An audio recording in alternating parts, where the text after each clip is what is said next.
സ്നേഹാലയത്തിലെ അന്തേവാസികൾക്കൊപ്പം ഒരു ദിനം പങ്കുവച്ച് കൂട്ടുകെട്ട് സൗഹൃദ കൂട്ടായ്മ. ജൂൺ 20 അഭയാർത്ഥി ദിനത്തോടനുബന്ധിച്ചാണ് പട്ടിക്കാട് ഗവൺമെന്റ് ഹയർ സെക്കൻഡറി സ്കൂളിലെ 2009-2010 ബാച്ചിലെ കൂട്ടുകെട്ട് സൗഹൃദ കൂട്ടായ്മയിലെ അംഗങ്ങൾ എടപ്പനം സ്നേഹാലയം റീഹാബിലിറ്റേഷൻ സെന്ററിലെ അന്തേവാസികൾക്കൊപ്പം ഒരു ദിനം ചിലവിട്ടത്. കളിച്ചും ചിരിച്ചും പാട്ടുപാടിയും ഡാൻസും കളിച്ചും കൂട്ടുകെട്ട് അംഗങ്ങൾ സ്നേഹാലയത്തിലെ സഹോദരങ്ങൾക്കൊപ്പം ഒരു ദിനം ചെലവഴിച്ചു. തുടർന്ന് ഉച്ചഭക്ഷണവും അവർക്കൊപ്പം കഴിച്ചു. പട്ടിക്കാട് ഫൊറോനപ്പള്ളി വികാരി തോമസ് വടക്കൂട്ട്, സ്നേഹാലയം ബ്രദർ പോളി, കൂട്ടായ്മ അംഗങ്ങളായ Jomon Johnny, Baiju Krishna, Stephen PS, Aliya KM എന്നിവർ ചടങ്ങിൽ ആശംസകൾ അറിയിച്ച് സംസാരിച്ചു.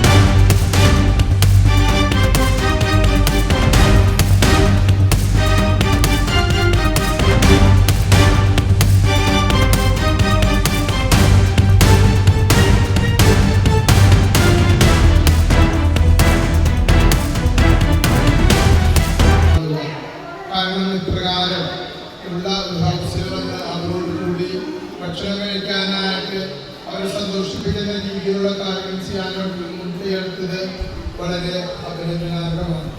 അപ്പോൾ നിങ്ങൾക്ക് എല്ലാവർക്കും പ്രത്യേകം എല്ലാവിധ ആശംസകൾ നേരെയാണ്. നമുക്ക് 2010 10ാം ക്ലാസ് കഴിഞ്ഞ് നിങ്ങളുടെ ജീവിതത്തിൻ്റെ പല ഭാഗങ്ങളിൽ, പല സ്ഥലങ്ങളിൽ, പല ജോലികളിലൊക്കെ ആയിട്ടാണ് നിങ്ങൾ മുന്നോട്ട് പോകുന്നത്. എല്ലാ സ്ഥലങ്ങളിലും നിങ്ങളുടെ മക്കൾക്കും വിവാഹം കഴിക്കാത്തവരുണ്ട്, കഴിച്ചവരുണ്ട്, മക്കളുള്ളവരുണ്ട്, മക്കളില്ലാത്ത എല്ലാവർക്കും എല്ലാ വിധത്തിലുള്ള ഭാവങ്ങളും നേരുകയാണ്. സ്റ്റീഫൻ, ഹലോ സ്റ്റീഫൻ നമ്മുടെ പള്ളിയിലാണ്, എനിക്കറിയാം. അപ്പോൾ ആശംസ പറയാനുള്ളത്. അപ്പോൾ സ്റ്റീഫന് പ്രത്യേകമായിട്ട് സ്റ്റീഫൻ്റെ പോലെ ആയിരിക്കും നിങ്ങളെല്ലാവരും ഞാൻ വിചാരിക്കുക. ആണോ? നിങ്ങളുടെ മുന്നോട്ടുള്ള യാത്രയിൽ എല്ലാവരും ദൈവാനും ഉണ്ടാകട്ടെ. ഇനിയും ഇങ്ങനെയുള്ള നിങ്ങളുടെ പ്രവർത്തനങ്ങൾ സമൂഹത്തിൽ ചേർത്ത് പിടിക്കാനും ചെയ്യാൻ കഴിയുന്ന നന്മകളെ മറ്റും ചെയ്തുകൊണ്ട് മുന്നോട്ട് പോകുമ്പോൾ നിങ്ങളുടെ ജീവിതം സന്തോഷപ്രദമാകും. അതാണ് നമ്മുടെ ജീവിതത്തിൻ്റെ വിജയവും സന്തോഷവും.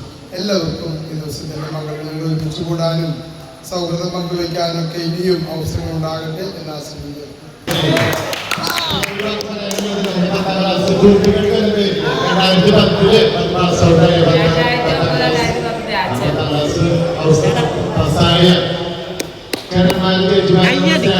സന്ദർശിക്കുവാനും ഇവിടെ മക്കൾ കാണുവാനും ഇവരുടെ സമയത്തിലൂടെ എല്ലാവരെയും അഭിനന്ദിക്കുന്നു, ആശംസകൾ നേരുന്നു.